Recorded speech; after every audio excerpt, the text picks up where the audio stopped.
Today, you are recognized for your opening remarks.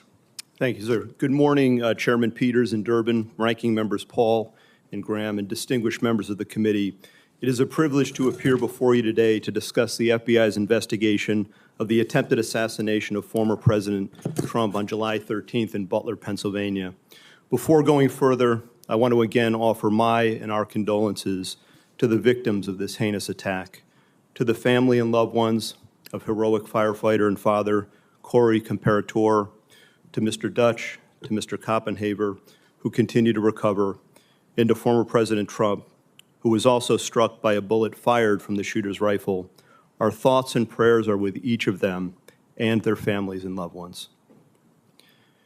Within minutes of the attack, the FBI field office in Pittsburgh, Pennsylvania, received notification of the assassination attempt and responded to the scene immediately with a surge of resources, quickly moving forward on the investigation.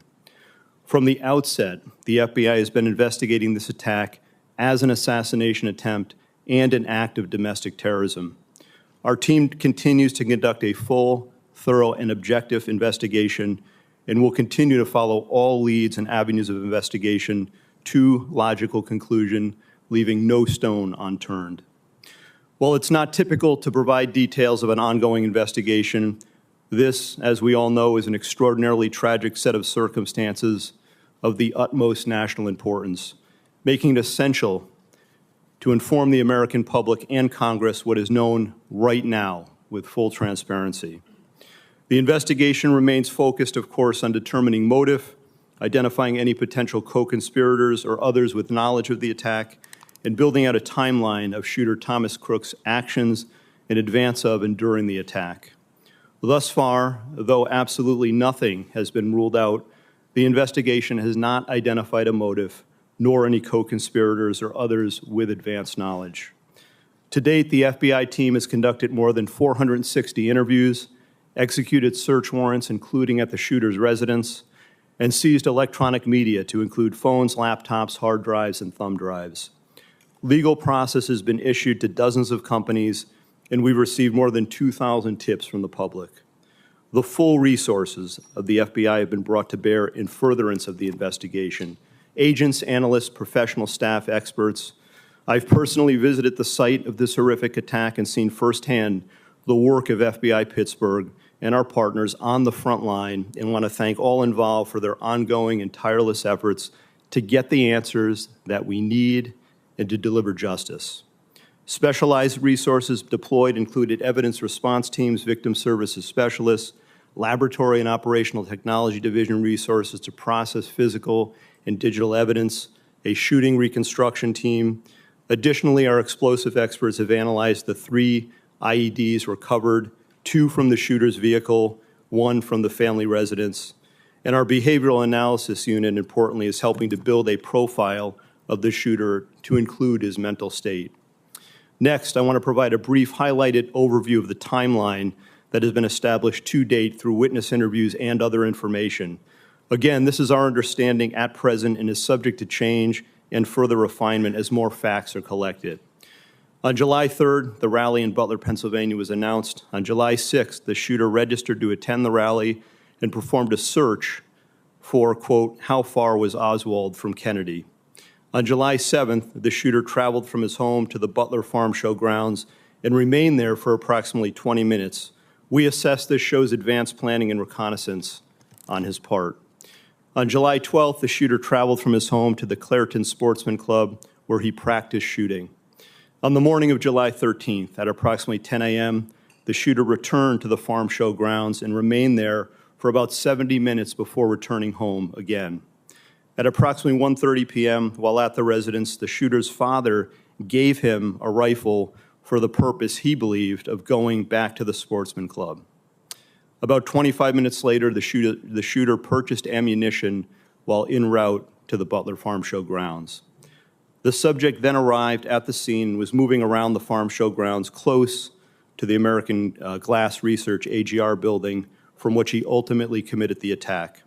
Shortly thereafter, at approximately 3:51 p.m., the shooter flew a drone approximately 200 yards from the Farm Show grounds for about 11 minutes. The drone and controller were later found in the subject's car. Analysis has not revealed any photos or video taken by the drone, but we can confirm that he was live streaming at the time and would have been able to view it on his controller. The first reported sighting of the shooter by local law enforcement was at approximately 4:26 p.m. At approximately 5:10 p.m., the shooter was again identified by local law enforcement as a suspicious person around the AGR building.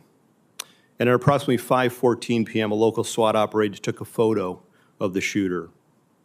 At about 5:32 p.m., local SWAT observed the shooter next to the AGR building using his phone, browsing news sites, and with a rangefinder. At approximately 5:38 p.m., the photo of the shooter taken earlier was sent to local SWAT operators in a text message group. Subsequently, approximately 25 minutes prior to the shooting, the U.S. Secret Service command post was notified of a suspicious person. Officers lost sight of the subject from approximately 6:02 p.m. to 6:08 p.m., but continued to communicate with each other in an attempt to locate him.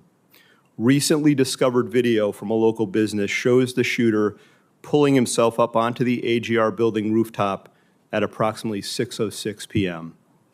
And at approximately 6:08 p.m., the subject was observed on the roof by local law enforcement. At approximately 6:11 p.m., a local police officer was lifted to the roof by another officer, saw the shooter, and radioed that he was armed with, quote, a long gun. Within approximately the next 30 seconds, the shots were fired. The evidence recovery team found 8 shell casings at the scene next to the shooter's body. We believe the shooter, fired 8 rounds. While the investigation has not determined motive, the investigative team continues to review information from legal returns, including online and social media accounts.